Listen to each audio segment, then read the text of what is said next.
Welcome to this introductory lecture on the three sectors of sports.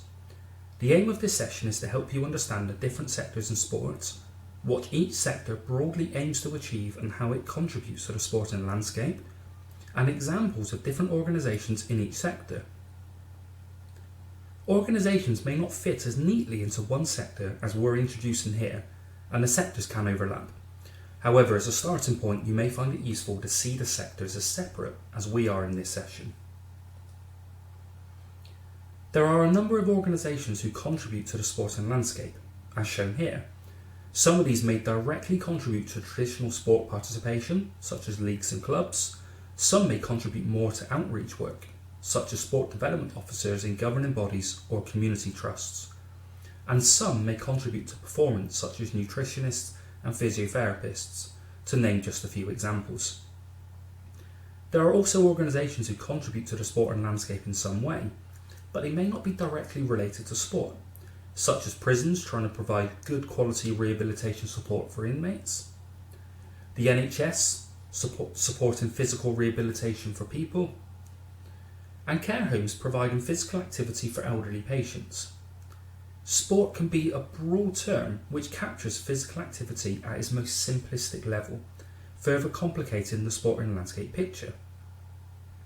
When looking at sport organisations or sport businesses, whether it's to understand what they do, or you're applying for a role, or you're working in collaboration with another organisation, it may be a useful start to understand where they fit within the landscape and what they're trying to achieve.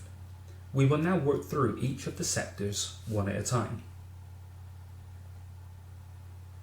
The three sectors are typically referred to as the private sector, the public sector, and the voluntary sector. Although some of these names may be different depending on what you're reading or who you're talking to. As a starting point, we're going to explore the private sector, or what is also known as the commercial sector. The obvious starting point when looking at this sector is professional sports clubs, particularly when we think about the largest sports clubs globally. They essentially focus on performance, with profit the usual aim. These major sports clubs typically have owners and shareholders who will want to see returns on their investment. Therefore, making a profit is a core aim for these clubs. They may also have other core aims such as winning competitions or recruiting star players, possibly for commercial reasons, or maybe just to satisfy their fans. Other examples of private sector organisations include sport brands such as Nike or Adidas, who may provide kits for clubs, but they may also sponsor clubs to increase their brand awareness to the public. Some gyms and leisure centres may also be private sector, for example Nuffield Health. You will typically find that these gyms and leisure centres will charge more as they're profit making, but they will also have more and better equipment as they need to bring customers in to remain a profitable business. Other examples include sport technology and nutrition companies, sport media companies, and stadium operators such as Wembley Stadium.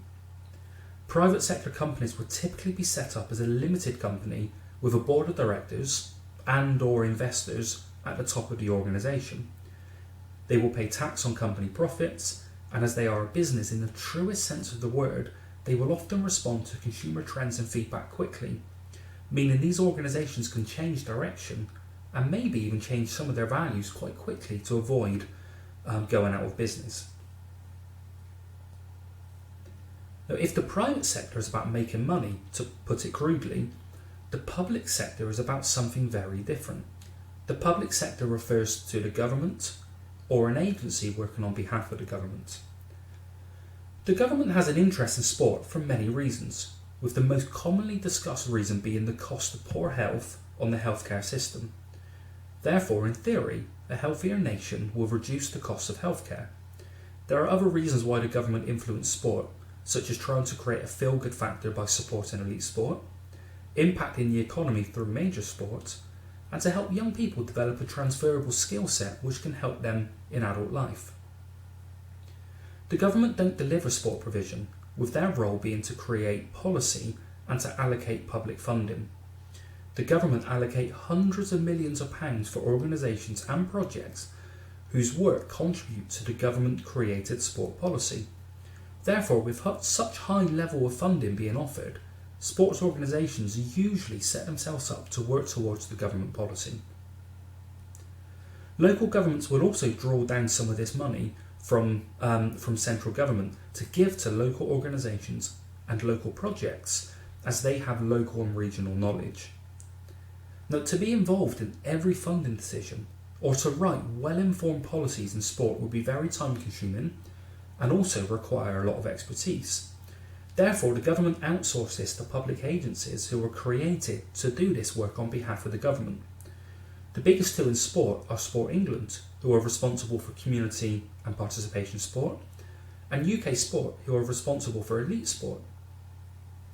These organisations work on behalf of the government, but also at arm's length to the government to achieve their policy objectives and to decide how to spend their funding allocated for sport, along with funding from other sources such as the National Lottery. The final sector is known as the voluntary sector, also referred to as non-profit or the third sector. Now, the obvious starting place for the voluntary sector is to think about local sports clubs. These are organisations who serve the local community and are run by volunteers, typically in the form of a committee. As the leadership of these clubs are from volunteers and not investors, they aren't attempting to make profits. In fact, if they do make a profit, they aren't taxed on this, as the profit has to stay within the club, for example to reinvest in pitches or maybe to keep as a rainy day fund. Another type of organisation which fits within the voluntary sector are charities. An example of this are the community trusts which are attached to professional sports clubs. These organisations may pay their staff, but they won't make profits like a private sector business. Therefore, they can focus more on outreach projects and trying to help harder to reach people. These groups of people may not bring in enough money from government funding or from the people themselves for private sector organisations to be interested in. But these voluntary sector organisations are just looking to stay viable as an organisation rather than profitable. Therefore, they can focus more on this type of work. Interestingly, national governing bodies like the FA and regional governing bodies are also voluntary sector organisations. These organisations will again pay their staff, but they are typically run by a voluntary board of directors who will reinvest all of their income back into their work rather than taking some out as profits for investors or shareholders. Governing bodies do have commercial aspects to them, for example bringing in sponsors, but fundamentally they're non-profit. Voluntary sector organisations are typically values driven as they're trying to serve a need. They can rely heavily on funding from the public sector, and they are usually created to fill gaps that the private and public sectors don't do themselves. Think of it this way. Charities are created to fill a gap that commercial companies or the government haven't been able to serve themselves. For example, there are charities to support people who don't have a fixed home, as people in these situations aren't supported well enough, so therefore the charity will be created to support these people more. It's the same for sport. If the private sector and government have left a gap, the voluntary sector will typically step in to fill this. Now, in the UK, the voluntary sector is sometimes referred to as the lifeblood of sport, with grassroots sport being within this sector.